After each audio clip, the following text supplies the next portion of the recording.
if you tried hard enough, if you Yep. really believed. Just like Aaron does. We haven't hit record yet. Go. Yeah, you're on there. Oh, I'm Aaron Campbell. Go fuck yourself. This is Splash Pages.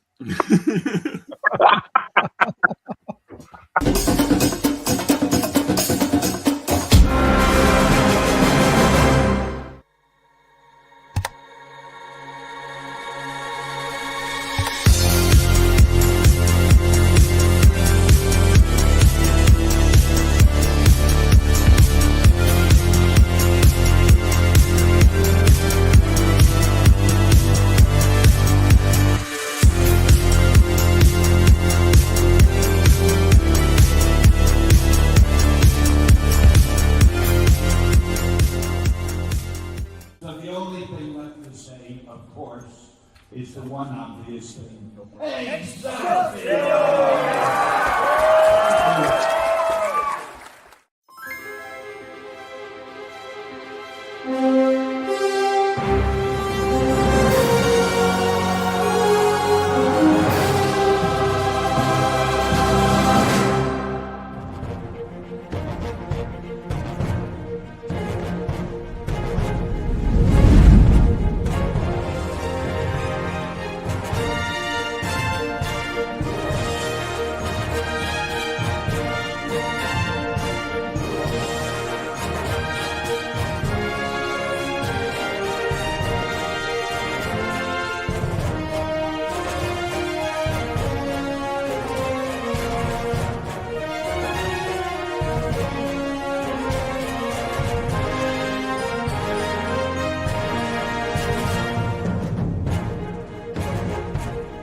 What's wrong with him?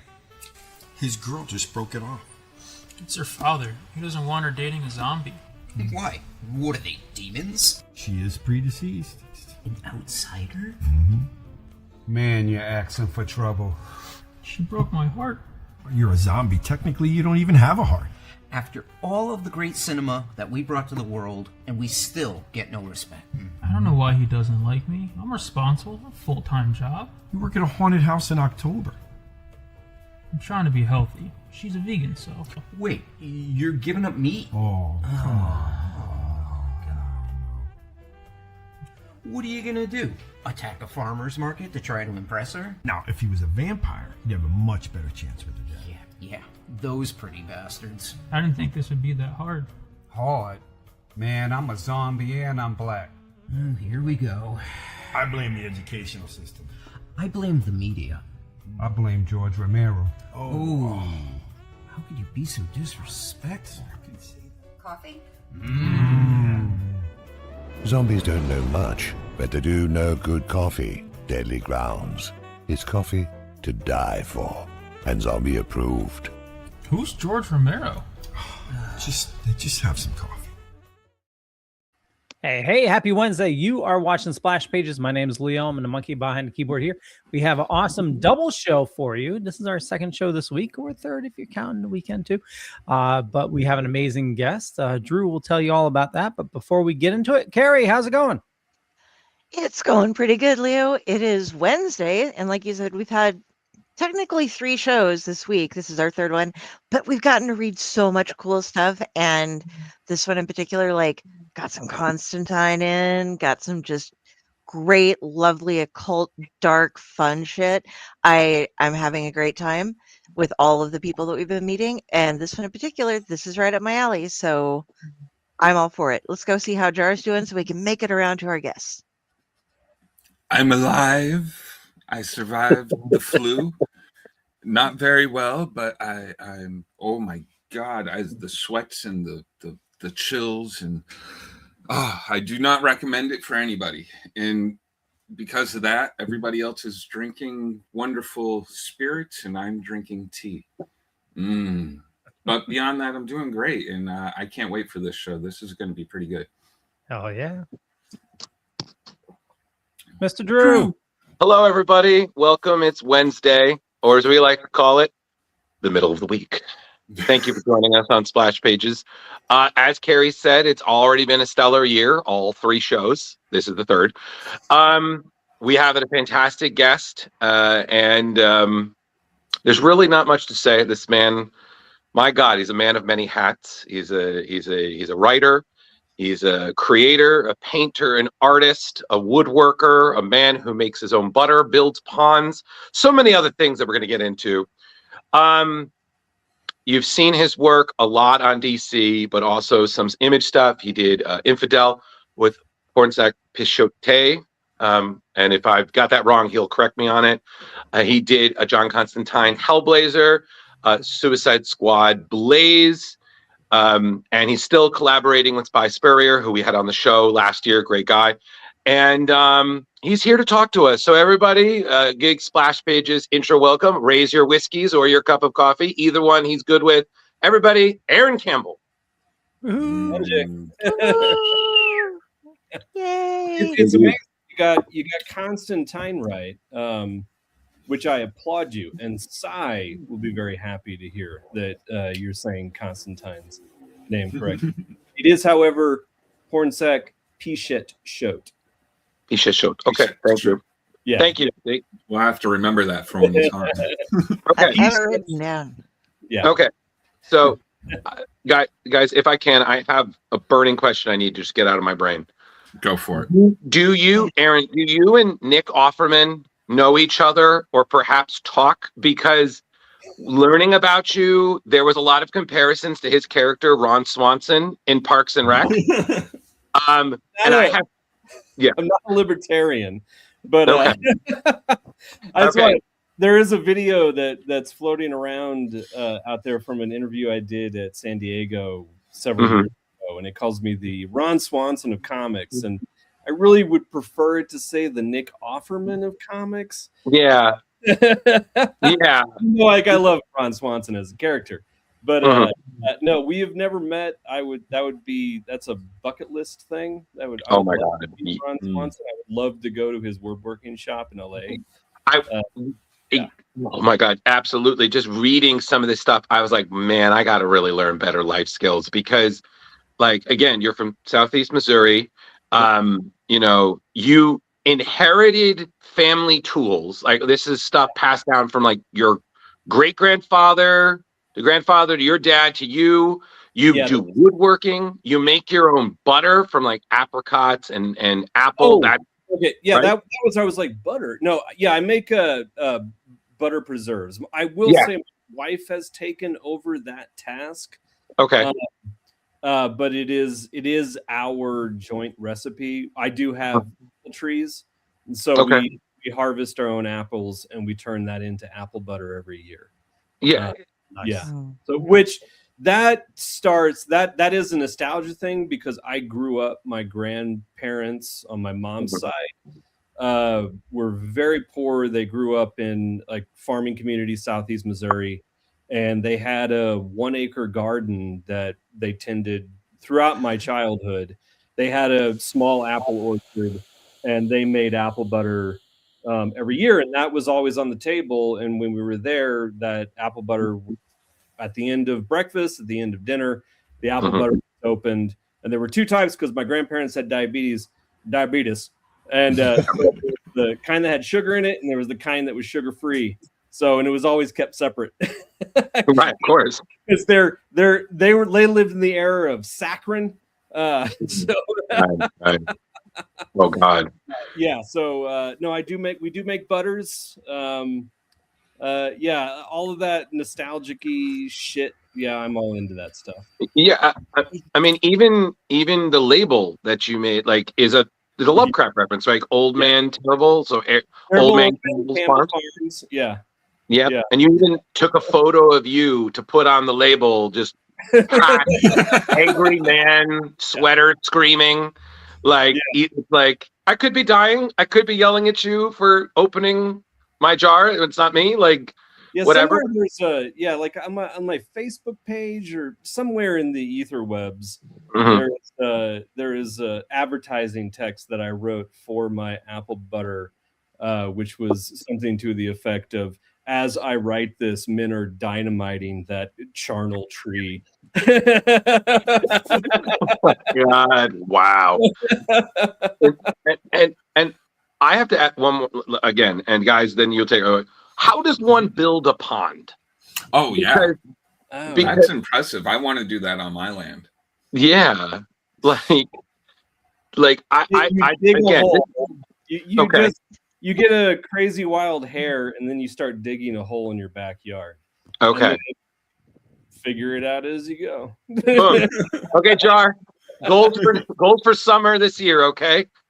Pond to Courtney. I just wonder how to keep the water in it. If you saw my pond right now, it is a miasmal mess. Yeah, it is man. Yeah, Lovecraftian horror. Okay, we got it. It is a Lovecraftian horror. I would not be surprised if something, abyssal started to rise up from the depths of it, especially during winter. Creature. Oh yeah. Yeah. You can actually get, there's smaller fountain type of things that if you have them in the small ponds, will circulate the water enough that all of that algae and stuff stays away. Oh, I've got filters, but it doesn't stop leaves and debris and dust and dirt and a thick layer of sludge from building up in the bottom. Yes. Wow. And then gotta dredge the pond. Yeah. And then I feel like maybe you should look into some Deadly Grounds coffee, because I believe it said that this is how you start every morning: 1 cup of coffee, and then no I'm just going to get all these things done, all this laundry list of things, and then I'll work. So morning is errand time. Try. Yeah. Okay. I mean, coffee because you said that Sir Jar Jar, you said that you're just coming off of the flu. I had the flu the beginning of December. I had the super European strain because I was in England for Thought Bubble in November. Okay. And we were perfectly fine, me and my wife. And some jackass sat, who I'm pretty sure was not supposed to. I think we were in the middle row of seats, so like that aisle of 3. Right. I'm 85% sure that the seat next to my wife was supposed to be empty, but couple behind us, the wife was like, "I don't want you fucking sitting next to me, and that this is empty, so take it." And he sat next to us and then continued to hack his brains out the entire. Oh, that's wonderful. So my wife got that awful European flu, and I thought that I was free and clear because it was like 4 or 5 days in and I still wasn't getting it, but then suddenly I got it. And so then the next week of my life was the flu. Luckily I was able to get in and get that like Tamiflu thing that they give you that like helps out the symptoms. But then as I was coming out, it was Sunday, and I was like, I'm done. I feel like myself again. Started to get like this pain in my side and this rash. Fucking shingles. Fucking wow. Which is the most god awful thing I've ever experienced in my life. Yeah, they say it's worse than. So that just turned December into just this convalescent. I played Assassin's Creed Odyssey the entire month, and avoided pain as best I could. I was like, the only thing that's keeping me from focusing on this pain is, I don't know, conquering ancient Greece. I mean, you're a history buff, so it makes sense. It's either that or you're just gonna watch Indiana Jones on loop, or the History Channel. Right? You want to hear something crazy? I absolutely love that game, but swimming, like, I'm so afraid of the sharks. I'm afraid of sharks for real. In general, yeah, but like even in that game, with your bow, you got to snipe them with your bow from the boat. Okay, Leo, I love that is the most random. That's the same face. The face I just made for you is the same face when I tell people that the reason I don't do cruises is I'm terrified of giant squids. Like someone's like, "How do you jump to this level of conclusion?" I was like, "That's exactly when it happens. Well, when you think, if you want to be more afraid of cruises, I got some more information for you. please don't, please, buddy. Let's do a little research on Rogue. No. I love cruises. So gardening. My grandparents also had like an acre large garden when I was growing up. They had their whole backyard and then the second lot down from them on the hill. And then they also had a cabin out by the Missouri River. It'd be up north of you, but here in Nebraska. But and out there was a huge patch of area with like the sandier soil that everybody grew a lot of melons and stuff on. So we just canning produce, everything. They fed half the town because it was, like you said, a small little farm town. And they would say, if somebody was hungry, they'd have, a flat of veggies and stuff sitting there. And if there was some extra hunting stuff going around, here's a rabbit, whatever, they had going. And so they were. My grandparents had one of those deep freezes, that you can put a body in. Yeah. Yeah. And you open it up and it was filled with squirrels and rabbits. There you go. Apparently, my grandma made the best rabbit gravy in the world. I heard squirrel is like good meat, but it's just so little meat. Tastes like chicken. Yeah, basically. It's tougher, it's a little stringier, but squirrel, rabbit, all taste like chicken. Right. From memory. I mean, I haven't had any of that since I was a child. I'm trying to think if I had rabbit as an adult. I'm thinking like my time in England. I don't think we've ever had maybe hare, but yeah, in a pie maybe. It's okay. Yeah. Listen, Campbell Farm remembers. We got it. So speaking of grandparents, if I recall, because I did a little research, that was kind of one of your early introduction to comics, right? There was like a stack that your grandparents had because they did a summer resort, right? Branson, right? Yes. My grandparents on my dad's side lived in, they lived near Branson, Missouri. Okay. And my grandmother worked at an amusement park there called Silver Dollar City. Okay. And, but before that, when they first moved out there, and that was before I was born and I was a baby when they still owned this, they owned a resort, like one of those classic like motoring lodges on Table Rock Lake, which is like the big lake in southeast Missouri. Everybody hears of the Ozarks, like Lake the Ozarks. And of course, there's the TV show. But if you go south of that to the Missouri-Arkansas border, there's Table Rock Lake. And it is a lake just as large, just as incredible, just as beautiful as the Ozarks. Isn't there a song about that, Table Rock Lake? I don't know. But yeah, my grandma, like, I remember my grandmother saying that when she was young, she read comics. She swore, I remember as a kid saying that she had like Hulk and early Superman, and like you're talking about like early, like late Golden Age, early Silver Age comics. Right. She had tons of them. And that when she got married to my grandpa, and don't go after my grandpa. He threw them all away. Oh no. No. Aaron, theoretically, she had what could have been probably hundreds of thousands of dollars, tens of thousands worth of comics. I understand because my mother did the same thing. She, and she swears she had the Spider-Man issue, which was the first appearance of the Green Goblin. She was like, I had it. And I'm just like, what happened? And she said, well, your grandfather was very fond of fire. So he burned them. And I was just like, he what? Yeah, like, well, children would come to their resort, and man, I can't remember what the name of the resort was off the top of my head. Oh, good. But it was one of those like cedar lodges kind of place. Everything was cedar. Furniture was cedar. And kids would leave behind their toys, and she would just keep them. Like, for instance, Oh man. Yes. bam, G.I. Joe. Wow. This if I mean That's I don't so know cool. if this is also I assume this is also just an audio version. So if you're just listening, I'm holding a 12-inch G.I. Joe figure from the 1960s. Wow.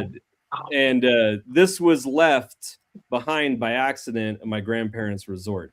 And I would go and play with this anytime I visited them. And Oh my God. throughout my entire youth, I asked, can I have it? And they're like, no, but it'll always be here for you to play with when you come. And then I finally got it when my grandfather passed away. So, yeah. It was It's in inheritance. really That's good it. condition. Yeah. It has, I- he does have two I think right feet. Oh These yeah. are not these are not Hey Oh, man, boy. some of the buttons have, I think, been replaced over the years. So but the actual figure itself, if I got some action sets, Yeah. Hey, Um, hey, listen, So- Art Belisar would be going nuts over him right now. So Yeah. right. Oh my God. Like it's But- like Toy Story. If the boot fits, Aaron, Yeah. But point being, like, my grandma had this stack of like 36, 40 comics Mhm. that were always in the console underneath the TV in the living room. Okay. And the first thing that I would do when I would arrive at my grandparents' house after a 4.5-hour drive from St. Louis to get down to Southeast Missouri or Southwest Missouri, we'd go straight to those comics, pull them out, and rifle through them. I have them all currently. I mean, they're right here behind me in a Nice. box. Dude, that's so Guardians of cool. the Galaxy. It was Magnus Robot Fighter. There was crazy Wow. shit. I mean, there's a bunch of Defender comics, Mhm. but like Defender era that had Son of Satan as a character. And in fact, one comic that is just Son of Satan, like titled Son of Satan. And it has the Comics Code Authority approval. I'm like, how, as an adult, I mean, I grew up in a very like religious, like Baptist family. So Right. the fact that my grandmother kept that beyond me, like completely beyond me that she kept those. Right. But of course, Son of Satan, like he was like, my father is evil and I'm going to prove him wrong. But I mean, he was dressed like a devil. Mhm. No shirt. How dare he? But yeah, a bunch of like classic, like Bronze Age, like era comics. There was a Ghost Rider 35 in there. There we go. But also the Ghost Rider that predates our Ghost Rider, the Ghost Rider who was on horseback. Oh yeah. Phantom Rider? What's that? Is that the Phantom Rider? Like the No, one it's, on? it's called No. Ghost Rider, Oh, but okay. he was a cowboy, and it predates the Ghost Rider on a motorcycle. I mean, they It's basically Marvel too, right? Yeah, it's Marvel. Yeah. Oh wow. Yeah, it was a Western comic. Amazing. And he wears, I think, like white and a cowboy hat, like Mhm. if I recall correctly. Yeah, so there's a bunch of Gold Key comics in there, and but mostly Marvel. I don't think there's any DC in that stack, and I think that kind of informed my fanhood like my early fanhood, because I always tell people like I was a total Marvel zombie as a kid. I really did not read much DC at all. Phantom Rider. It's odd because I have never done a lick of Marvel work, but I've done tons of DC work. And like as an adult, I mean, not to say one's better than the other, but there's something about DC that like fits my like just fits who I am as a person. Like as an adult, I haven't delved too deeply into that. I mean, a lot of it is the Constantine of it all, the Swamp Thing of it all, Right. that Vertigo of it all, Right. But yeah. Oh yeah. Go Kari. Are you Vertigo's so coming happy back. that Vertigo's? Yeah. Yeah. Oh yeah, and We're both like Vertigo. that me and Sai are amongst the the first wave of titles that'll be coming out this year. Ours will be later this year, but and that's what I was before we started, I was showing this off, and this is something that I did show off at the Vertigo panel at New York Comic-Con. Now, this is what I showed at New York. It had this head, and for those listening, this is a stop motion puppet that is fully articulated. It's still in process. Right now, what I'm showing is just the armature, and I need to build up the body. I've got clothes for it. This is one of the main characters. Her name's Bobby. She's like a 9-year-old little girl. Nice. But one of the things I said on the Vertigo panel was that I do a lot of work with models. I'll hire actual models and actors and shoot tons of reference of them, and it's incredibly exhausting. And so I was like, why don't I make my life even harder and do puppets? Because I figure once I finally have these things built, then I don't have to worry about scheduling, and I can just shoot whenever I want to. But it's a lot of fucking work making stop motion puppets. Yeah. It's a lot of fucking work. You got to get Leo does the 3D printing. He did a fully articulated, what was it, 3 feet tall? A 3 foot tall Galactus. Oh my god! Yeah. Oh, all right, Leo, show him. I'll bring him. I know. Hold on. Yeah. Yeah, we all came up for Terrificon. It was like, ta-da! And he's standing by the couch here. And we're just like, holy shit, he's taller than I am when I'm sitting down.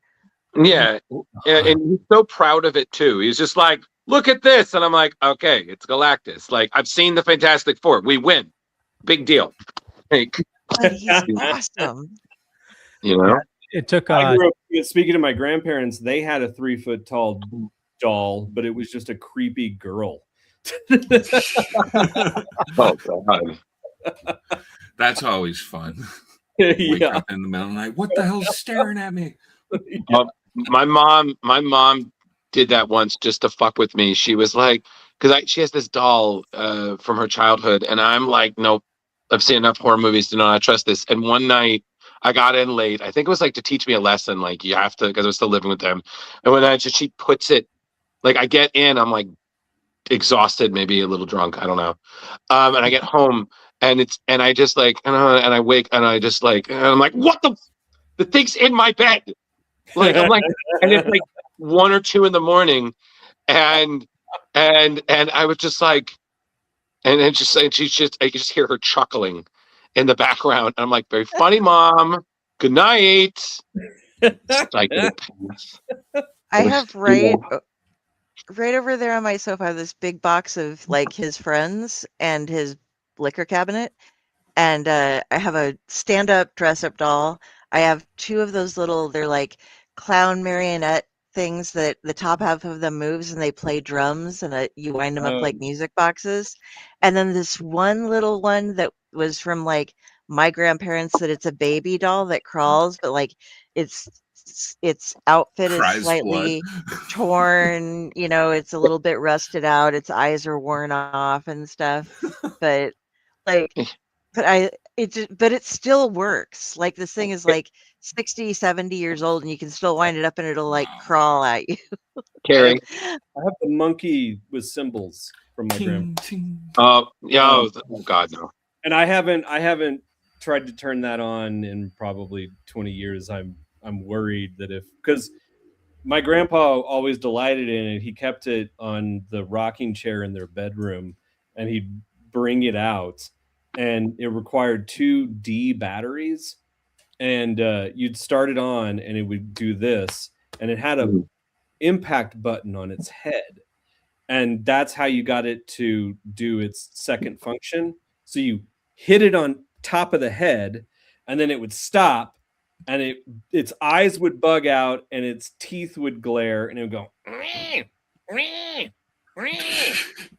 and yeah, it's creepy as shit. But I've never attempted to do that myself on it, because it's so fragile at this point. The The cloth is just slowly disintegrating away from the wires, and yeah.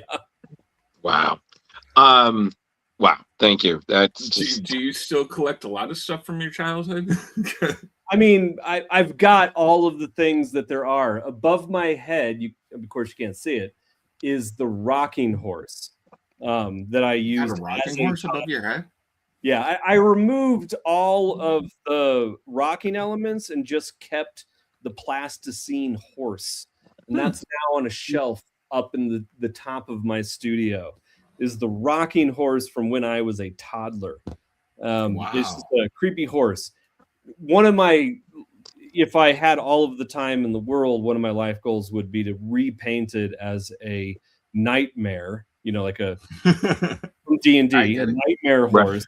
And then create a headless horseman puppet that I could put and just what? That would be amazing. Yeah. Right? Oh my God. I had all the time in the world. That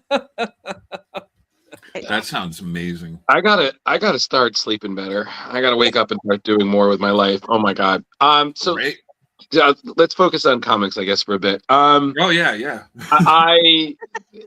Okay, so I'm not, guys. Where do you want to start, guys? Should we go with Infidel and then to Blaze and then Constantine and end with West of Sundown? Yeah, that makes sense. All right, so okay, Infidel. First things first. You and Portsec, this was so great. I mean, as a horror fan, I absolutely love this because the premise is just one of those, like, you read it and you're like, why the fuck did nobody think of this? This is awesome. And my God, as a Ghostbusters fan, I have seen a lot of twisted, weird creatures depict the supernatural. I never want to live in a building that your kind of ghosts show up because I will just lose my shit. Yeah. So they were terrifying. There is no thinking, oh, I have to help this ghost. It's like, fuck this, I'm getting the fuck No, out. no, no, you do the supernatural.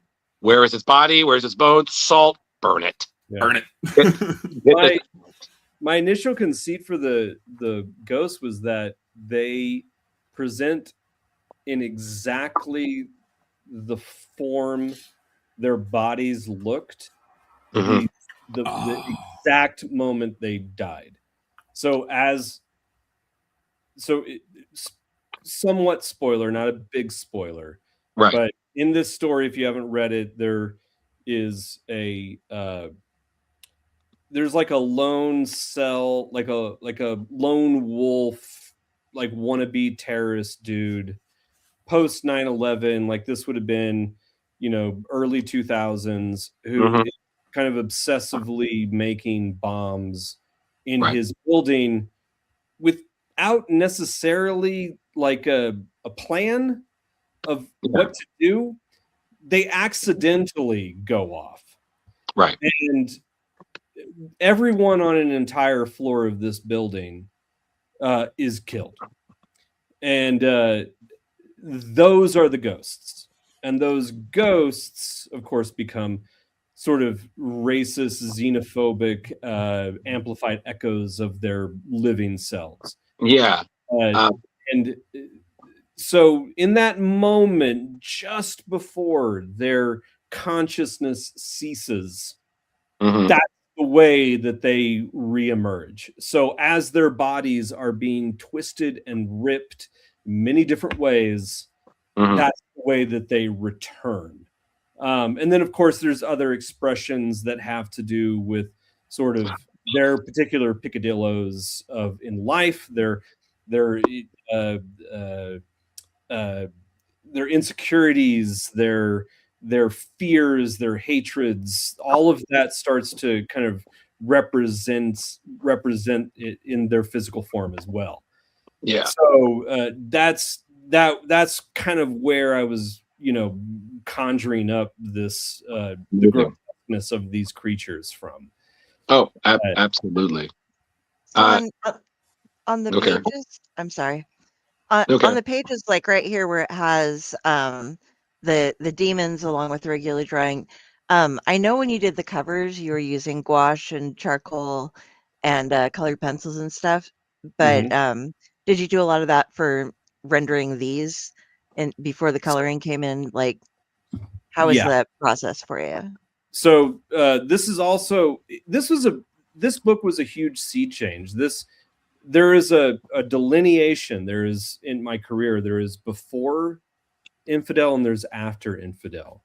And the Aaron Campbell in comics before Infidel is almost like a different human being. And when it's funny because when people bring me books from that period, which is the dynamite period of my career, it's weird because it just doesn't feel like me. Mm-hmm. And then this comes along, and I'm basically given, like, Pornsack and Jose Villarubia, who was our colorist and editor, gave me free range to experiment in any way that I chose. I know Pornsack at the very beginning was somewhat reticent. He was shown work by Jose that I had been doing at Dynamite and was like, oh yeah, this is great. And then when I came on board, I literally said, all of that, I'm not going to do that. Like, I am going to throw all of that away. I have a completely new idea for how I want to approach my work. I'm going to do something completely different. I hope you trust me. And Pornsack was like, and Jose was like, just let him show us some stuff and do what he wants to do. And so this is where I came up with this idea that everything that's supernatural was done traditionally. So that's all the mixed media. It's ink, it's gouache, it's colored pencil, it's acrylic, it's bleach. It's all kinds of different techniques. And then the real world elements were all done digitally. And then I collaged all of that. I composited it all together basically in Photoshop. And the idea was that that literal delineation between traditional media and digital media represents the invisible barrier that is created by xenophobia. Oh, nice. It inside. turned out wonderful. It's I'm glad they let you just have your way with it, because it really shows how passionate you are about the project. Absolutely. And then I have to ask, because I know that that you have a habit of putting yourself in your books, because and whatnot. But did you also put Pornsack in there too? Is he Ethan? No, that's me. Okay. Oh. You're fuck. Yeah, that's me. Ethan is me. I shot myself. I live in Albuquerque, New Mexico, and at the time, just couldn't find an Asian model. Okay. So I was like, you know what? So much of this is skin deep. Mm-hmm. I'm just going to shoot myself, and I just worked really hard to make sure that I didn't go into caricature, and that it just looked right. And it's been so long now too. Well, it hasn't been that long. It's been like 7 years. Long time. Aaron. 8 years. But I had mountains of reference of Asian men, faces that I could look at, and I just made sure that that it was subtle enough. Okay. And nobody ever caught it. Nobody ever, which is great. You proved the point. Like, I used myself for Ethan. Okay. I like I said, I think it's because I met Pornsack, so I was like, is this? Because again, Well, and most likely I was absolutely thinking of Pornsack as that character as I was making, as I was drawing. Yeah. No, I mean, like I said, I just was seeing it and I was like, oh man. but it was just. I think the moment that I died, and I don't know if you guys like, is when they're going over like how they got rid of the spirits, and they're literally like, "That's the plot from Ghostbusters." Like, I was like, and hold on this page real quick. Do you recognize someone else in there? Say oh what? my god, what?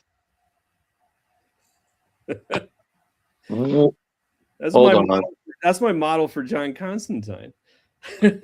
Wow. Yeah, oh my god. Yeah, my friend Nolan. So do you use a lot of the people you know to do your modeling? So that particular individual, his name's Nolan. He Does he know he's John Constantine? Oh, he no, yeah, he soaks it in. I would. I'd be very proud. He is very proud of that. Hell yeah. Nolan worked in film up until like a year or two ago. Now he's like the stage director for the band Ghost. What? And he's touring with Ghost right now, doing all Amazing. of the direction. But Nolan, he was a camera operator. He worked on Logan and News of the World and like all of these incredible projects. And so he knows all of these local actors because Albuquerque is a film hub. So he knows all of these incredible like models and actors here in Albuquerque. And he helped me find people for like, this is the book that I started working with him on, helping me shoot reference and find people. So he was kind of my casting agent for the past 7 years. And at this point now, like I've developed a relationship with a lot of these local actors and models. So Nolan will still help me if I'm kind of stuck. I'm looking for somebody specific. He'll recommend some people or, go through his network. But I've started kind of working with the same people kind of consistently. Like, the main character, we're going to get into it, as we go forward with Suicide Squad Blaze, but the main character from Suicide Squad Blaze, he's my main character in my new Ignition book. Oh, okay. With Tim Seeley.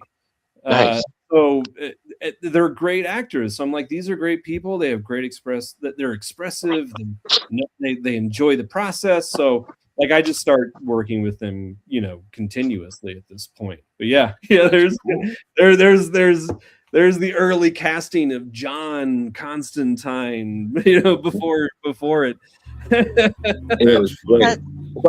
That is the coolest layout with panels and guttering, by the way. Yeah, that I've ever seen. Nicely done, Leo. Yeah, actually, there's one in West of Sundown that I thought was really cool, where you split the panels with the map of the United States and South America. Oh. Interiors of West of Sundown. That's Jim Terry. Oh, that wasn't you. That's right. He was writing it with Tim. That's right.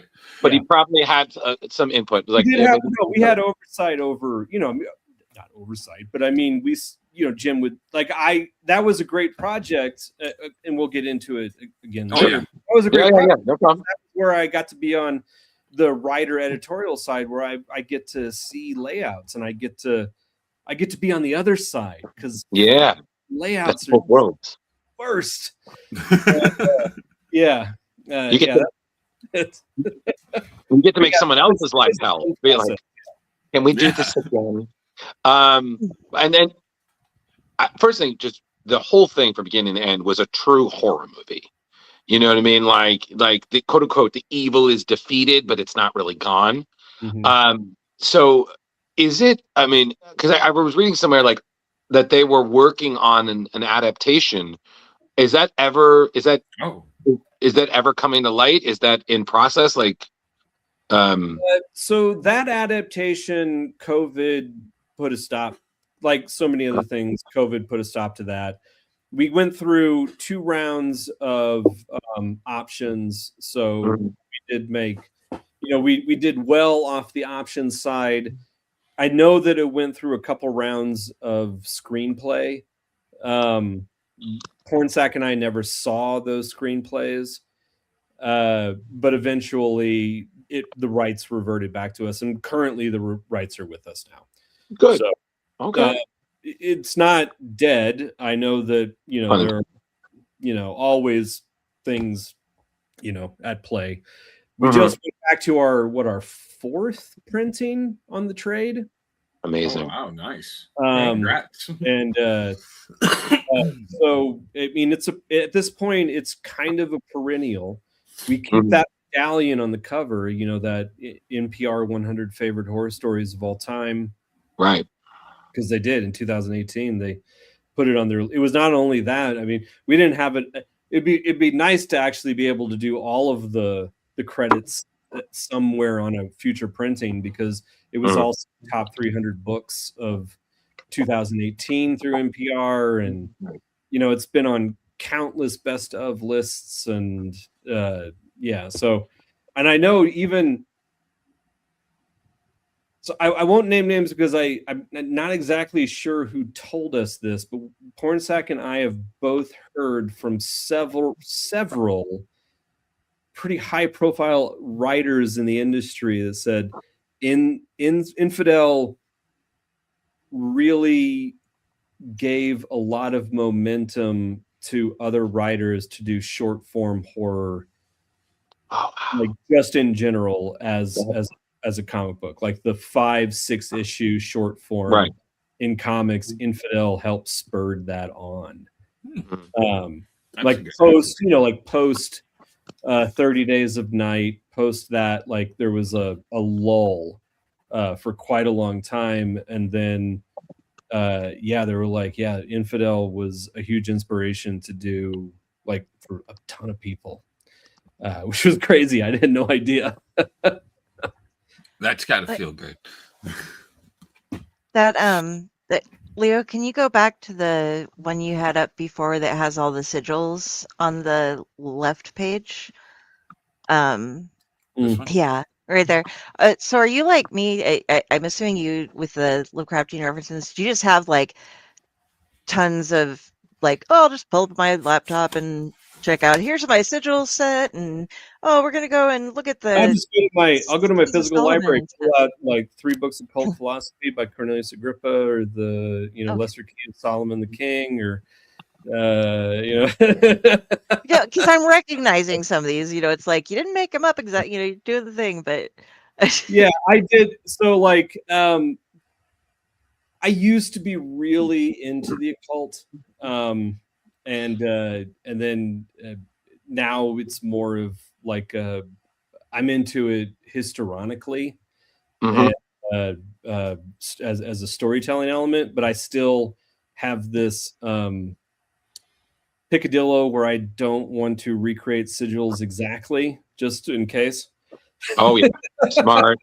Oh no, it's Paimon. Sorry. Seen that horror movie. No, thank you. Like if you go down to the bottom part, there's sacred squares, and that's all taken directly from a text from the 16th century called the 3 Books of Occult Philosophy by Cornelius Agrippa. Oh wow. He was like one of the prominent seekers of the Philosopher's Stone, and the whole turning lead into gold. Of course. Hermes Trismegistus, all that bullshit. But yeah, all of that stuff is. I don't think I looked up any of that on the internet. That was all taken from my just books I have in my personal library. The best when you have a personal library that you can reference like that. You're just like, where'd you do your research? Home. Yeah. Yeah. Like I put on my cloak. I'm just imagining. I live the sacred sense. It's all right, Dumbledore. But like again, Infidel and Kari, you had, because Kari is a big fan of style, and Kari, you had a little video that went through the process of making it out of appreciation, right? What? Oh, Leo, if you want to go down for a second, I can pop this up. It's just the different stages that you went through when you were doing the cover. Did I get this to? I'm just imagining okay, there we him go. starting a curse with a comic book. Yep. So yeah, and that's funny because you can see the original hand. I completely redid the hand. yeah. So this was, did you do like a black on the gouache and then white? Was that just that you left open, or did you? This is just ink on paper right now. There's pencil, then Okay. ink, and then the white is just the white of the paper. And Okay, then and then we that's moved where on I to started this. bringing the gouache. And so I'm just using white and black gouache, and the grays are the mix between the two. All right, and then we moved to here. And that's just me taking a clean brush with water and blending it and softening. It's amazing. Okay, and then that's what ends up. We get this, and then there's a couple of different colors that Jose did. I didn't grab those because I just wanted to show like the process that you did, but I found that to just be so awesome. I love watching people as it goes through the different stages because it's so I different agree. each way. Like each one of those is a totally beautiful piece of art that I would love to have on my wall. Yeah. You know, and it's a progression. So I'd be like, oh, save Yeah, that one. it's amazing that you start with the first thing and you're not like, you're like, this is done. Instead, you're like, this could use more. Harry, see him working at a con. Well, I have this obsessive thought in my head, which is that I need to find a place somewhere between black and white comic art, so just black and white inks, and Renaissance glaze painting. That makes absolute sense. My life exists somewhere in between there, and I have to find that middle ground. And you know, when my gods of that place are Bill Sienkiewicz and Kent Williams and Dave McKean and John Jim and Sean Phillips. Sean Phillips when he paints covers.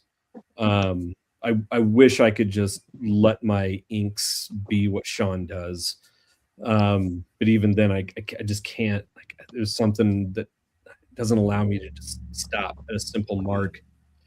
And then so like, yeah, so it's somewhere between John Paul Leon and Bill Sienkiewicz. Like those, that's the world that I try to exist in. And it's that's a high standard to put yourself to. You do well. Yeah. It's just my aspiration. And of course I have no in no way, shape, or form do I think that I could ever, achieve the heights of any of them. Please try. But I also always I do one of those things where it's like I look and I look and I look. I have all of the volumes of Topi, like all of the Topi volumes that have been released. And every once in a while, I'll pull out one of those and I'll flip through and I'll just be like, I am scum. I am a loser. I am nothing. Before the god of Topi, or Breccia, and but then I put it away and I'm like, okay, time to get to work, and I don't let that bring me down. Like I have those dark moments of the soul, where you go like, I don't know if I can do this. And then it's just like, shut the fuck up and go to work. Right? It's great that other side of you is strong enough. Yeah. Like, fuck off. Well, it's like, Aaron, I remember when I met you at New York this year. I think I came across and you were like working on like a Wolverine painting. Oh, yeah. And someone was like, "Yeah, can you do a Wolverine?" And you were like, "Yeah." And then I think it was like you were doing like Age of Apocalypse Wolverine. Apocalypse. Yeah. Yeah. And it looked, guys, let me tell you, like, it's one thing to see his work. It's another thing to see him working on it. Like chef's kiss. It's just total '90s painting gloss. Like it's like I was like, wow. I wish I could see. It's funny too because I wish I could bring that convention mentality home to the studio. Because when you're at a convention, you have this limited amount of time in which you can do something, and people are constantly coming up and talking to you. Yeah. There's distractions everywhere. There's the people you're sitting next to you, and you just start working, and screw ups be damned, right? And it's so intrinsically you what ends up on the page, and then I don't know what it is. I get home and then I just start to obsess over all of the minute details, right? And things starting to get tightened up more, and there's somewhere in between those two versions of me that I'm constantly searching for. It's hard, but it's hard to find. There you go. Well, unfortunately, I'm assuming most of the stuff that you're working on at home is going to be stuff that you can't share with the general public. Otherwise, I'd say stream yourself while you're doing work and have people just chatting at you, Yeah, popping there you in. go. And, And then hi, how you they'll doing? It's interrupt like you every now and conning then. from You'll have the home, con experience. I want to do that. I get so, I always feel like I'm undiagnosed ADHD because I get so hyper focused on something specific. Welcome to the club. Yeah, and I think to myself like, oh man, I should do a weekly whatnot where like I take comps that I get and I do the painted remarks that I do at shows. And I'm like, that would be great. And then every week goes by and it never happens. I know a few artists that do the whatnot thing, and they do really well on it. Yeah. Kari will 100% drop by and be like, hey, it's Kari from Splash Pages. Like, let's talk about the work. Like, wow. WOW.com. Yeah. Like, but so moving on again, we talked about Infidel. Moving on to did we say just? I think we're going to do Blaze first. Oh or yeah, John no, because Blaze is shorter. Yeah, Blaze is sort of exists within the bookmarks of John of Hellblazer, but yeah. We could talk about that as I have Aaron, I have never read a Suicide. Like I've read Suicide Squad before. I've never read something like this. This was fucking crazy. Like you inspired just like wow. Like and it was like 3 books, and for me, I was reading it and I was like, wow, this is crazy. Just everything. I need to say this because I said this to Jar. I don't think I can look at Captain Boomerang the same after the last issue. Because I'm sorry, and I said this to Jar. If I see somebody that's dressed as that version of Boomerang in issue 3, I was like, you are my hero. Shark Boomerang. Because I was like, I'm sorry, what? Right. Yeah. Oh man.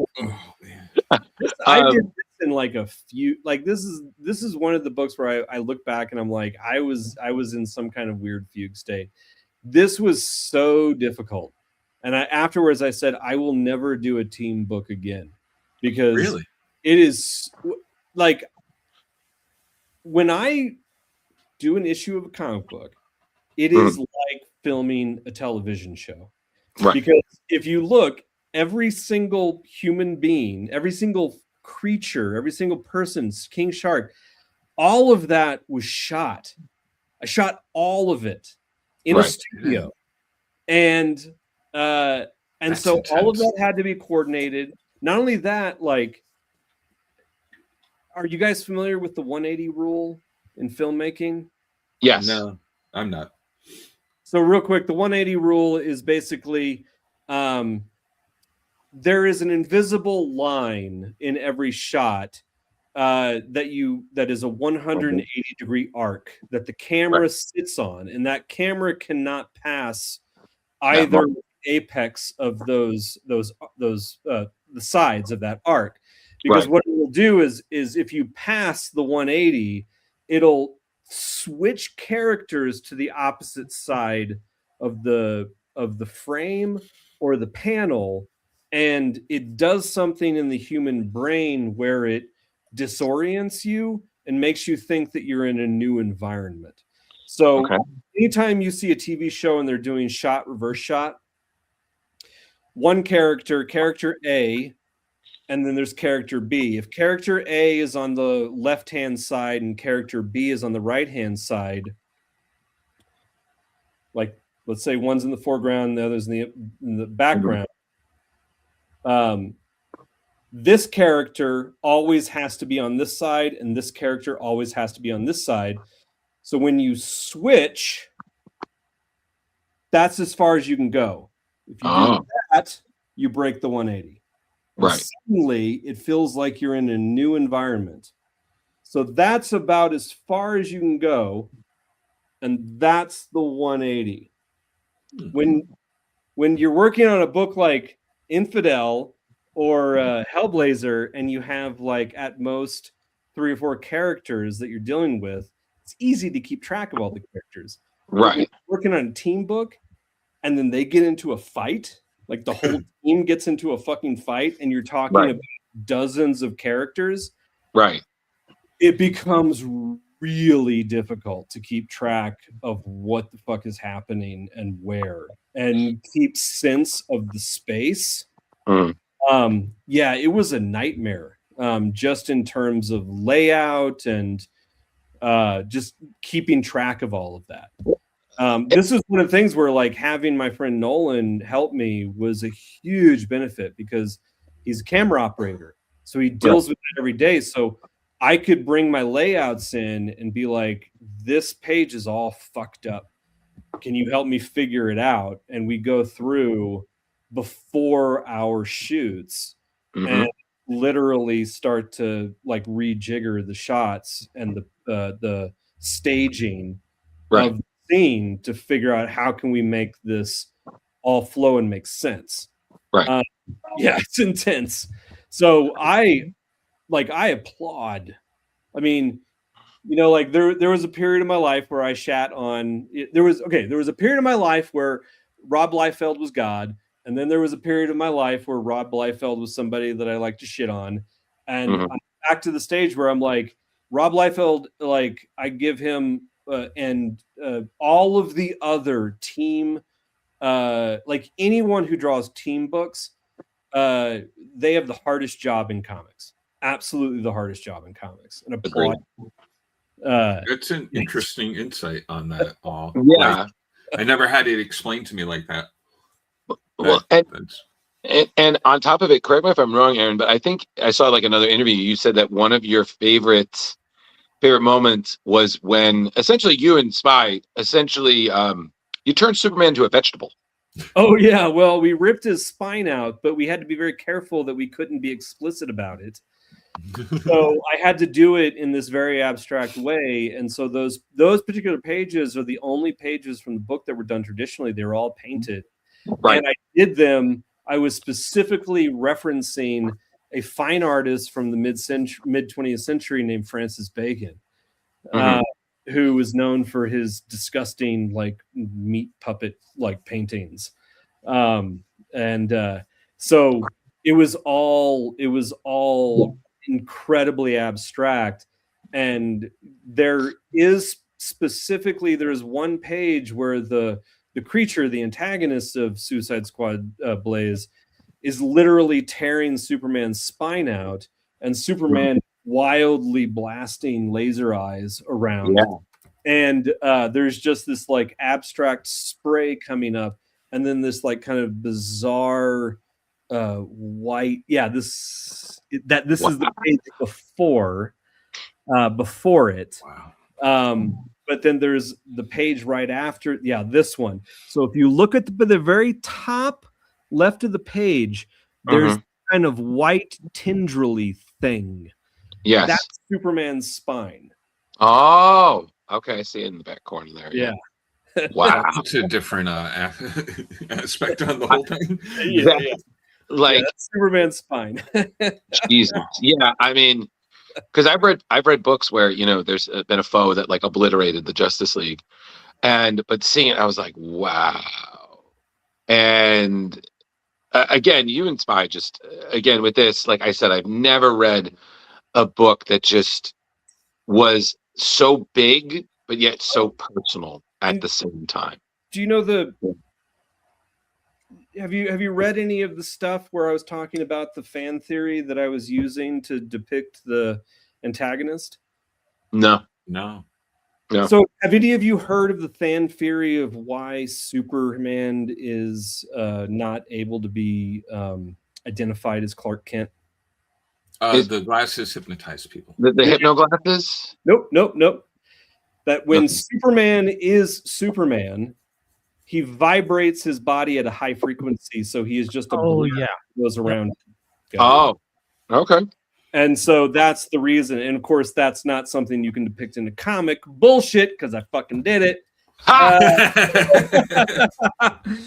you can't do that. You can't do that on like a twice monthly schedule, of course. Right.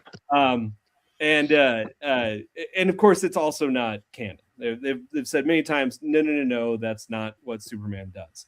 But I said, well, what if we do that? Because in the script, Sai says, I don't really know how we do this, but this is just a guy. Like, he doesn't have a special costume. He's just naked and hairy and scary, but we can't ever really see him. Like, we have to make sure that, especially in the first issue at least, we just don't ever get a clear look at him. And he says, I know, like, I'm not exactly sure what to suggest. If you want to go silhouette, go silhouette. And I was like, fuck silhouettes. I hate silhouettes. No shade on those who use silhouettes, but I hate silhouettes as a crutch for when it's like, I don't want to show this thing, so I'm just going to do a silhouette. Right. So I was like, oh, I'll go fucking full on abstract with this. And when in the hardcover of Suicide Squad Blaze, in the back, there are some examples of like my reference shoots. So what we did is I would have, and this is the funny thing too, the model for my creature is also my model for John. It was Nolan. So but you never get a clear look at him, so you'd never know that it was also my model for John. Right. So what we would do is we would set up a scene. So in my studio, we have strobes like you would have in a professional studio set, like photography studio setting. So I have opposing strobes because I like to do, like to do edgy light, and that's one of my big influences from Sean Phillips. Sean Phillips is like classic, well known for that like dark stripe down the middle of the form that separates this side from this side. So that's definitely something that I stole from John, or from Sean, and so I always do really edgy stuff. So we'll have like maybe like on one side we'll have a fill that gives like a front light, and we'll have an edge on the back, and keep everything super edgy. And I would do multiple exposures in addition to. So basically, what I would do is, so if this is how I had Nolan pose. I would say, okay, we're going to start here. So this is A, this is B, and this is C. So you're going to start here, here, here. And we would do it, and I go click, click, click. And that was one exposure across, that was 3 exposures across one image. Same time, I would have an assistant with a hot light, just a light that was just constant, doing this, like moving a light around the subject, creating this weird halo. And so I would end up with these really interesting, like bizarre abstract photos with like him screaming and moving in different directions. And then that's what I painted from. Amazing. That's fucking Cool. It was like I said, I've never read a book like that, and I think Kari, weren't you laughing at one of the lines? What was it, Captain? What was it? Oh, Captain Cultural Appropriation. Yes. I was like, oh my god, I'm done. Yeah, it was. That's wonderful. size perfect British acerbic humor. Oh yes. 100%. I mean, moving to that, then for John, for Hellblazer, I mean, before we get into that, yeah, right, Leo. There's a comment, right? Oh, yeah. Aaron was asking. Absolutely. Aaron. I'm a huge fan of EC Comics. I have a massive collection of EC trades. Nice. Vault of Horror. What do I have? I have Vault of Horror. Like I have almost full runs in trade. That were like books that came out in like the early 90s, I think. Mm-hmm. Yeah, I love that stuff. I love that. Tales Tales from the Crypt. And if you're huge into that stuff, I mean,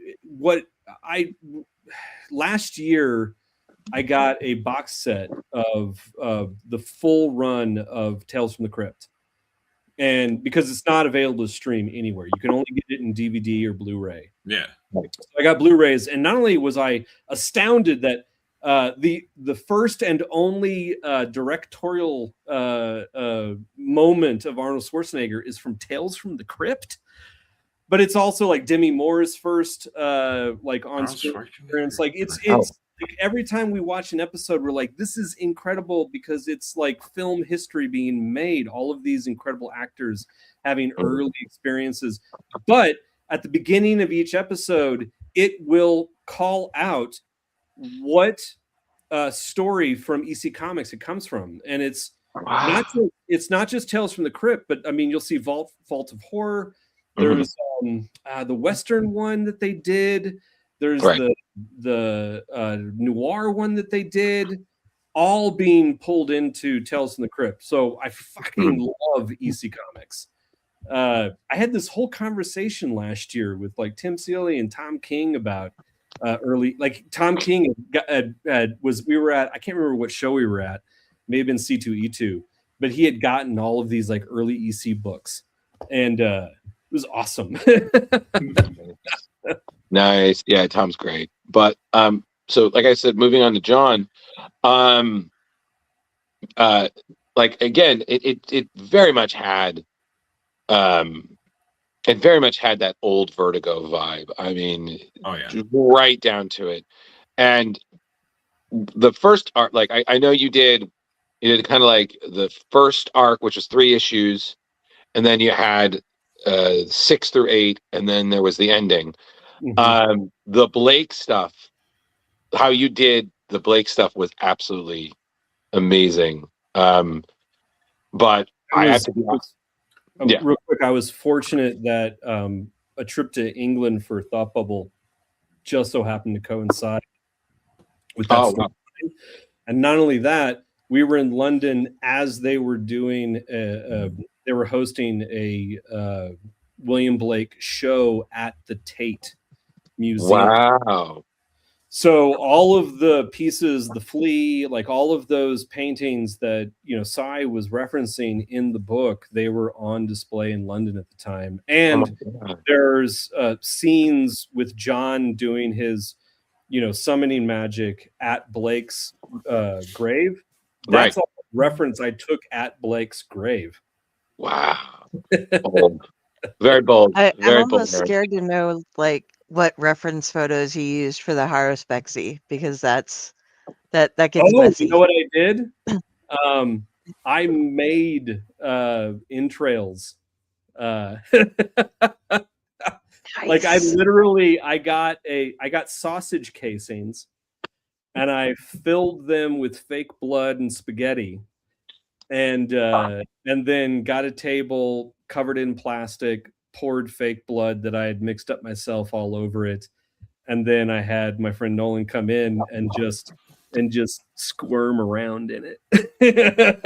Well, you know what, Aaron, I want to You're thank amazing. you. I'm no longer hungry, so thank you. That's great. You know, some people just use reference photos from the internet. You are amazing, man. There's some things you just can't. Dedication. And there's not. I mean, no, I appreciate it. Like, I mean, if you want to, like, I've done a lot of really grotesque stuff. I did a piece for Netflix for Bird Box when that came out. Oh wow! And I did I did a cover for Nice House on the Lake for issue 11, where I was, the perspective was inside. What's his name? The alien guy. Inside, so you see the inside of his mouth and teeth, and then you see one of the main characters, and she has glasses, and you see him reflected in it. But I had to be on the inside of the teeth, so I had to do a lot of reference searching, and you know, don't Google bad teeth, because it is horrifying. I've seen some very horrifying things on the internet. Yeah, that's the internet. But I will also say, I mean, I loved everything you guys did, but the mermaid story broke me a little. That's what everybody says. Now, and real quick, I have to say, this, what you're showing right now, this is the beginning of, you know, my eternal collaboration with Jordi Belair. Like, she's my colorist. Like, she basically colors everything I do now. And so, like, she, like, that's what cool. The final, what makes this so spectacular is just how well she interprets my inks. Right. Yeah. And no, I was going to say the shadowing on this is amazing. Yeah, she's incredible. And she always, every time we start a new book, like we're working on a book right now for Ignition, and she always asks, like, you know, any notes, and I'm like, no, Jordi, like, you know what to do. Do it. Maintain consistency. You're doing good. Yeah.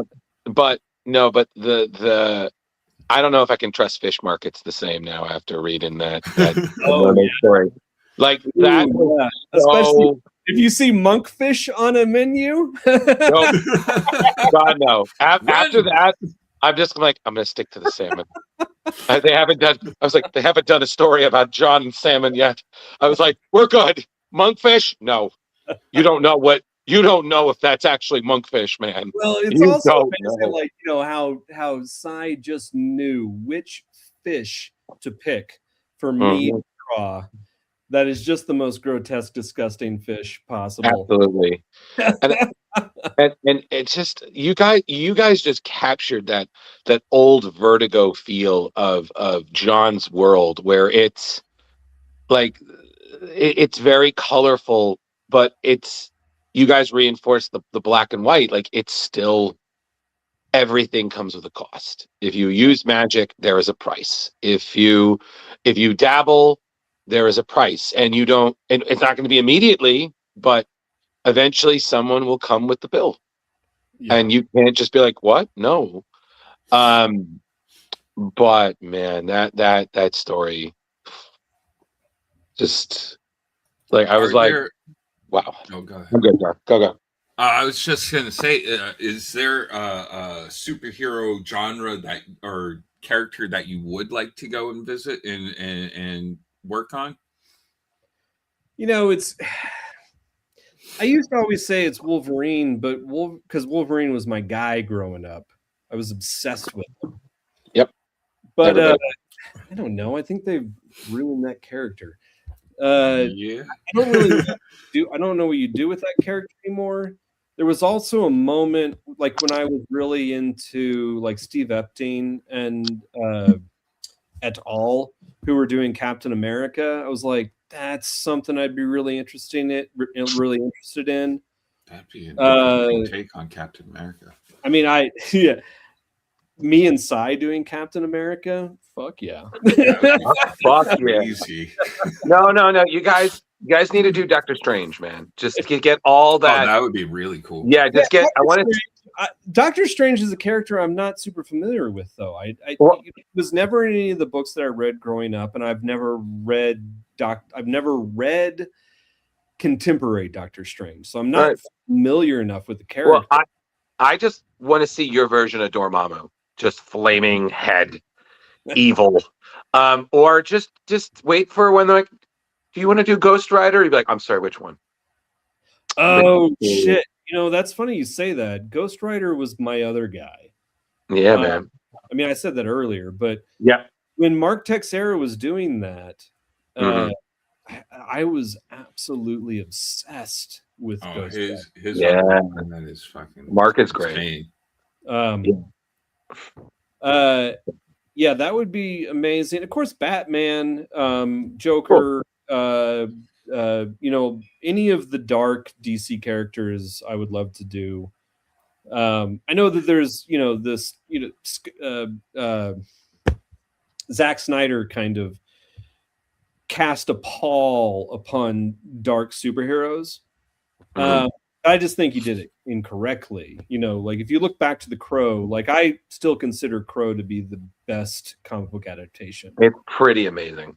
In terms of I think in terms of dark characters, I think the only two that really compared to that are Guillermo's Hellboy, and the first one, and then I'm going to say it because I consider him a comic book character, Raimi's Darkman. Oh yeah, because he wasn't originally, but later on he ended up in a couple of comic books, and I was just like. But I mean, that was basically like, he is as much a comic book character as Harley Quinn is, because it's the same way that Harley Quinn started in the cartoon. Yeah, so you could say the same thing about her. Yeah, but yeah, Darkman's great. Yeah, man, fuck yeah, like absolutely. So kind of just on that same note, and I know you guys are probably knowing what I'm going to say. You can also throw your hat in the ring for the Absolute universe, where they're reinventing everything, and it's a darker universe. Oh yeah, totally. I knew you were going, Leo. They've named so many of the characters at this point so far. Hey, listen, your buddy, your buddy Pornsack is doing Green Arrow in March, so you could always see about doing some covers. Yeah. They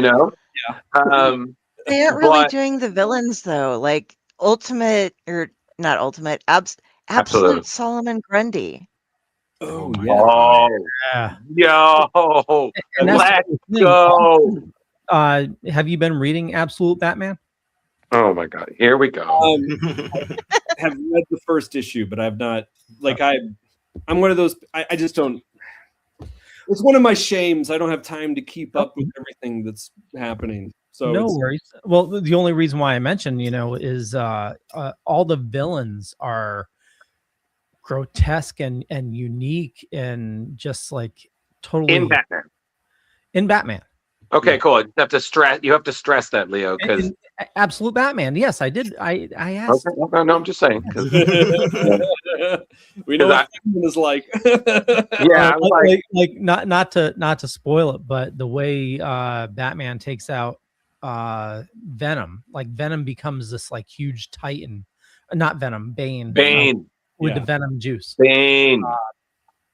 And Killer Croc is absolutely insane. The new Joker is like a titan as well. It's just crazy. Yeah, but so like I said, but he's doing, guys. He's working with Spy on a Vertigo book. He's doing great. But if we see Solomon Grundy, he does a cover of Grundy and be like, "We called it on Splash Pages. Called it, man." Yeah, man. Yeah. Put it down. We got it. Collect comic book.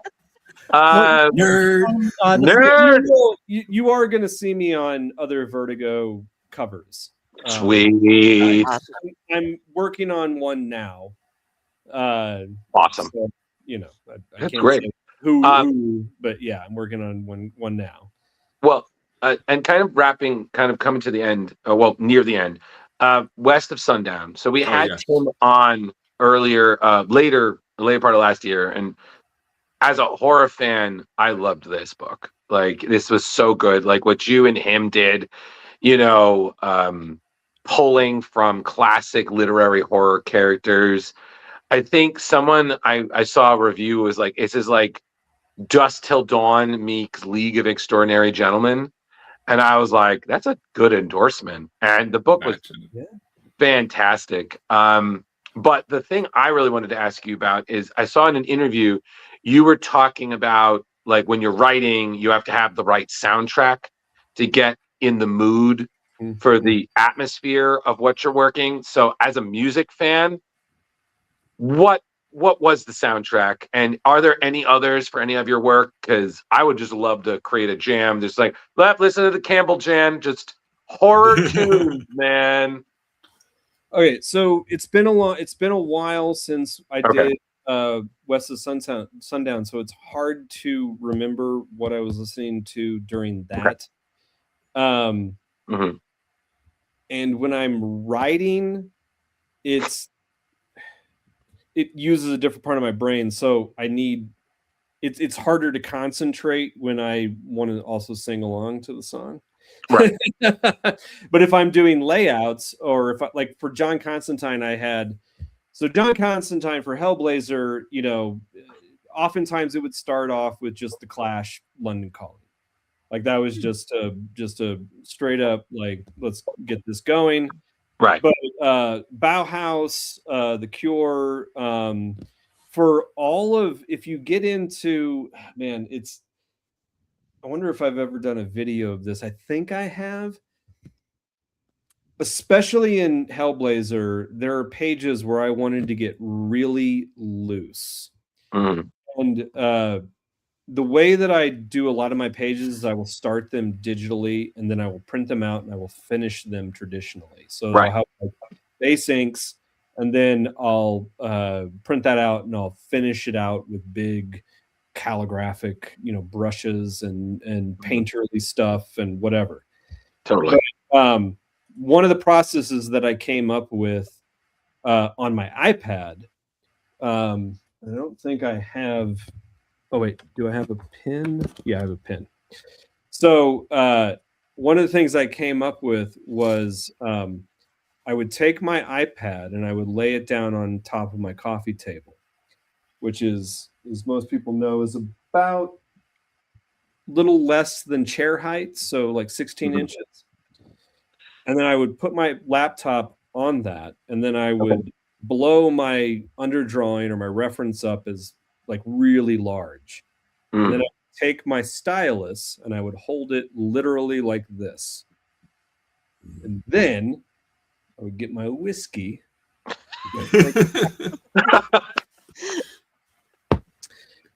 And then I would get my iPhone and I would put on Crass. And I'd turn on my speaker and I would turn it up as loud as I fucking could. Crass, Danzig, Judas Priest. Oh, man. Anything that's like fucking fast.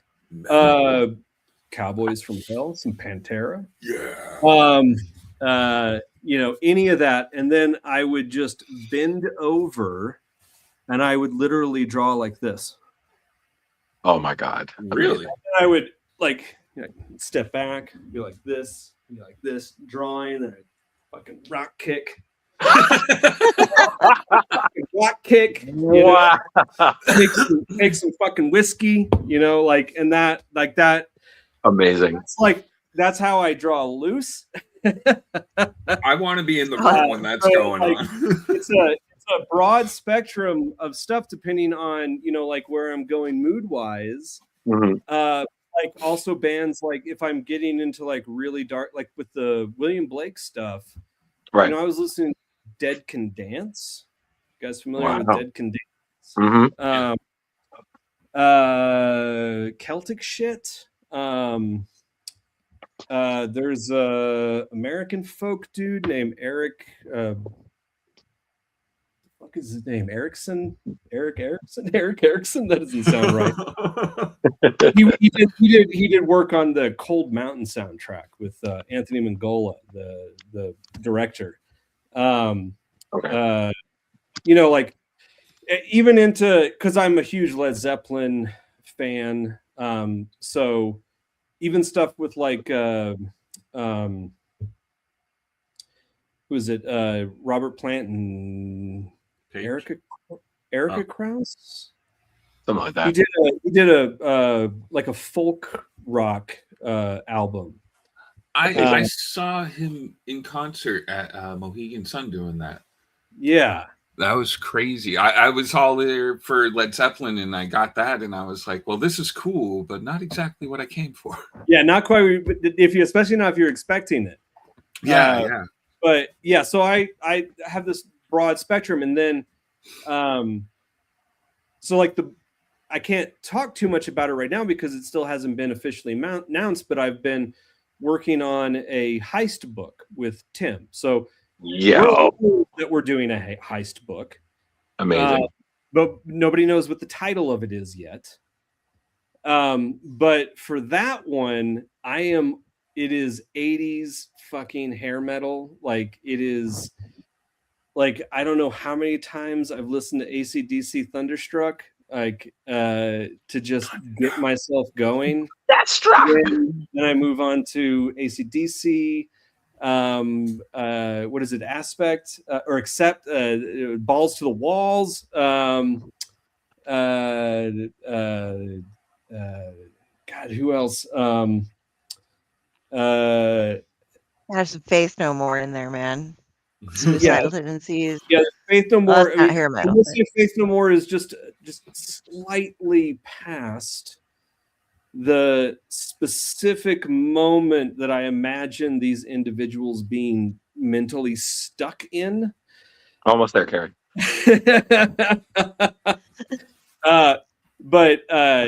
Yeah, we constantly reference, without doing the Sandman thing of like actually having music lyrics in the book. We constantly reference it. So in the script that we just turned in, they're in a car with an 8-track, and one of them, like they keep Judas Priest keeps coming up.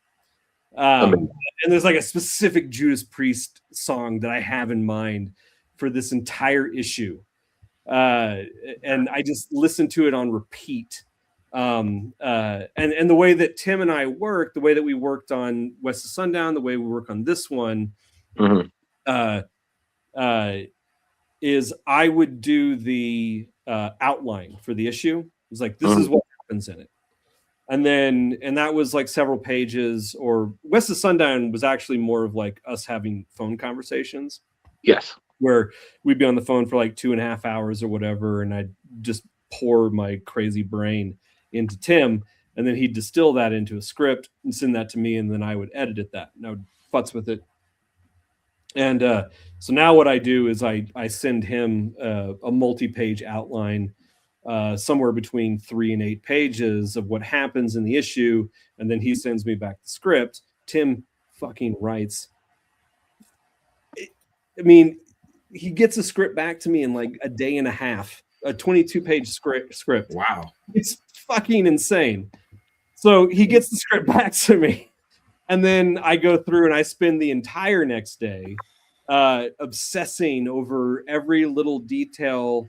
Like if there's any moment where I think like maybe I should change this, I'll spend like an hour. Like, oh, what do they say? What do they say here? Should we do this? And I get up and I walk around, I pace, put on Judas Priest. Like, okay. And spend the whole day futzing over like maybe 3 pages and then sending it back to Tim, and then that goes off to the editor. This is, I would love to just be a fly on the wall while you're like arting and stuff. You and Kari both, buddy. Intense. Like Arting. Yeah. I would die if I did what you did. Like, I can't walk across a room sober without falling down and giving myself a concussion or something. Let alone, like, you just stood up and rock kick. I'm like, rock kick. I'd be calling 911 if I wanted to leave my apartment again. God damn it, Kari. I do have a hard rule: no whiskey until 4:00. So Okay. my day is a sober day, and so I have to find my inspiration, inside myself before I loosen up at the end of the day. Aaron Campbell has to earn that whiskey, everybody. Yeah, I do. Earn that whiskey. He works hard so he can be like, you taste great. Hard-earned whiskey, man. I just sleep until 3, so... There you go, man. As long as it's 4:00 somewhere. Yeah. In that. I don't know. I Leo, think we did should you have any wrap. questions? We're at a. Yeah, Leo is going to do his thing. Yeah. Well, no, we are running a bit late, but I think I know we covered all the questions I had. You guys covered. Oh, yeah. It's like, well, yeah, but still, there's your final question, Leo. I know. Yes. Yeah, but it's going to be difficult with Aaron. Because he does everything. He does everything. Yeah. One thing we like to ask is, when you're not doing your craft, what do you do? But what's my dorkdom? Yeah. What? Yeah. I think my biggest dorkdom is gaming. Though that is hard won nowadays. I do have a group we're supposed to play every Thursday. It's been quite a while. We haven't played since before. A lot of Thursdays have passed. Many the Thursdays realm needs protecting. I can literally say many moons have passed since we managed to get together. But what do you play on? It's a weird combination. I have a handful of friends who are online, and then a group that's in person. So we do that bullshit. But we typically play, and I'm talking about Dungeons and Dragons style. We right now our main game is Call of Cthulhu. But we do D&D. We do the game that I really fucking love, and I don't run it. A friend of mine runs it. Is oh shit, and I just fucking forgot what it's called. Damn it! The suspense, Aaron. It's the one. Okay, someone in your comments will know. I know it. Brindlewood Bay, which is basically Murder She Wrote in Call of Cthulhu. It's Lovecraft meets Murder She Wrote. So that's one of my favorite fucking games right now. You just pick a crotchety or frumpy old person in a little seaside town, and then all of the crackly old people solve cozy Cthulhu mysteries. That's fantastic. Well, Kari's in. I can see her face right now. She was like, I'm sorry, what? Hi there. No, I highly recommend Brindlewood Bay. Stuff too. Fucking awesome. Yeah, I love it. I played Call of Cthulhu when it first came out, and that was the most frustrating game that I had ever been through, because it was in regular character creation, just in D&D, you have your back plans and stuff, but making your character, just making the character up, you already know what you're doing, but just rolling the character takes, half an hour or so, and then you're filling in. I already knew what my backstory was going to be. Yeah. Making a character in Call of Cthulhu back in the day would be 3 hours of filling this out and then checking and cross-referencing, and you got to do this kind of thing, because all the stats were different, and then you get in the game and you go insane or die within the first 5 minutes. So it's just oh, son of a bitch. That's why you gotta play. Why did I bother? Play Pulp Cthulhu, because that's basically the nerfed D&D version of Call of Cthulhu. Okay. But, yeah, right. It's the Indiana Jones version of Call of Cthulhu, which is Fair great. So, but that's I have so many different hobbies. I have so many different things that I can distract myself throughout the day with. But I would say my oldest dorkdom outside of comics is definitely role playing. I come from the era when you literally had to you were a closeted gamer, because if anyone at school found out that you played D&D, Oh man, Nailed. your life was over. I Done. still got made So, fun of for reading. and I'll leave you with this. This Okay. is the fun thing. Like back in the day, when we were all closeted gamers, me and my high school buddies, who went back to middle school and even further. Yep. Yes. If we wanted to suss out if someone else was a gamer, because we got this, you can always get this inkling. You're like, oh man, hanging out with this person. They mentioned. I kind of feel like they play D&D. Right. Like this person, pretty fucking sure probably plays D&D, but you couldn't just ask the question because it might destroy your entire social life. So we came up with this litmus test, and it was and this is completely based on first and second edition D&D. So anybody who started playing D&D third, fourth, and fifth edition would not know what this is unless you're into the history of D&D. Mhm. In early D&D, there was a term called THAC0, and that term meant 2-hit armor class 0. Yeah. And it was the core mechanic of all combat.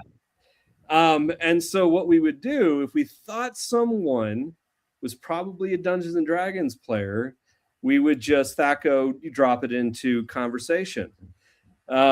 We just, as we were talking THAC0, we would just, keep going on about our business and just, every once in a while THAC0 drop into conversation. And if somebody didn't know what D&D was, and you said THAC0, there would just maybe kind of like, what's that? What did you say? And not say anything because nobody's gonna like, wait, what did you just say? And you're like, yeah, is that a new foreign kid at school? Like, what's going on? Who's THAC0? For somebody who plays Dungeons and Dragons, if you just threw in the word THAC0 randomly into conversation, they'd be like, wait, did you just say THAC0? Yep. Nailed. And they were Eyes like, go wide. yes, I did. Yeah. Well, Kari passed the test because she was totally nodding the whole time. You said that. Oh yeah. I got it. Dude, I got so bummed when they got rid of THAC0, and it's like, okay, so it's slightly. I won't pay past 3.5 though. I refuse. THAC0 sucked, but I just liked the term, and it did actually work a handful of times. Like I remember we threw it out into conversation. I'm pretty sure. Okay, so Ignition, as you know, is one of the people who runs Ignition is Phil Sablick, who was I think marketing director for Boom for many years and was also publisher for Top Cow. Well, Phil Sablick and I went to college together and we played Dungeons and Dragons, and he, as I am pretty sure, he was privy to the THAC0 method of sussing people out, and I'm pretty sure he was present a few times. We used that to figure out if somebody was like-minded. Is he in or out? Oh boy. That's so fun.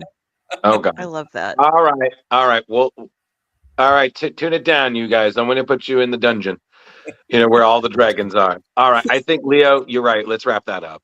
So you want to... Yeah, I want to thank everybody for watching this fine evening. You know how to find me, but more importantly, check the show notes up above or down below, depending on where you're watching or listening to us. You can find some awesome links there for our awesome guest. And speaking of our guest, Aaron, where do you like people interacting with you on social media? I'm most active on Instagram. You can find me at Aaron Campbell Arts. I'm also on Blue Sky. Yes, he is. Awesome. And do you have any cons coming up soon? I'm going to be in Phoenix Mesa with Ryan Cody for his convention into February. And I think the next one that I have planned is MegaCon. Nice. Very cool. That's nice. Kari. Hey, everybody. If you want to find me on social media, go to Kari Sanders. I'm on Facebook. That's where all my links go from. So yeah, I don't even have a link tree. I need to do that. But if there's a judgmental crow that is staring at you, that's me. All my links for the things that I write, you can go read them. Stuff for here, stuff for the Owlite Network that I also do, where we interview a bunch of storytellers and watch shitty movies and review them and do a lot of storytelling. That's all there. So yeah, look me up, read my stuff, send me a message, say hi. I'll say hi back. Maybe if I'm not like looking at you weird. All depends on who you are. But Stop looking at me weird, Kari. hey, man, you look at me weird all the time. It's fair enough. Hey, I'm on Facebook, Instagram, TikTok, Twitch, blah, blah, blah, blah, blah. There's so many damn things. Just look for Jar Jar Jeremy. I'll be there. On to you, Drew. Well, we're all done with whiskey. And normally you could say, we'll pour more, but we'll save that for after the show. If you need to get in touch with me, Drew Mollo on Facebook, Ghostbusters 1984 on Instagram, same name on Blue Sky. I'm generally very busy and most likely needs a nap. So if you need me, I'll get back to you. Leave a message after the beep. Beep. Okay. We'll catch you later. Good night, Bye, everybody. buddy. Oh, make sure. Like and Oh, Leo, hold on. Leo, one more thing. Sorry, I forgot. Before you hit the button. Yeah, everybody, thank you so much for joining us. Please hit the like and subscribe button so you can follow us on our epic journey. And tune in next week when we have one of our favorite creators come back, Eric Burnham will be coming back. We're going to talk to him about Archie versus Army of Darkness, which is coming out in February, and a lot of other his past work. It's going to be really awesome. We're really excited to have Eric back. And stay tuned for more awesome interviews in January and 2026. Cool. Woohoo. Now we're gone.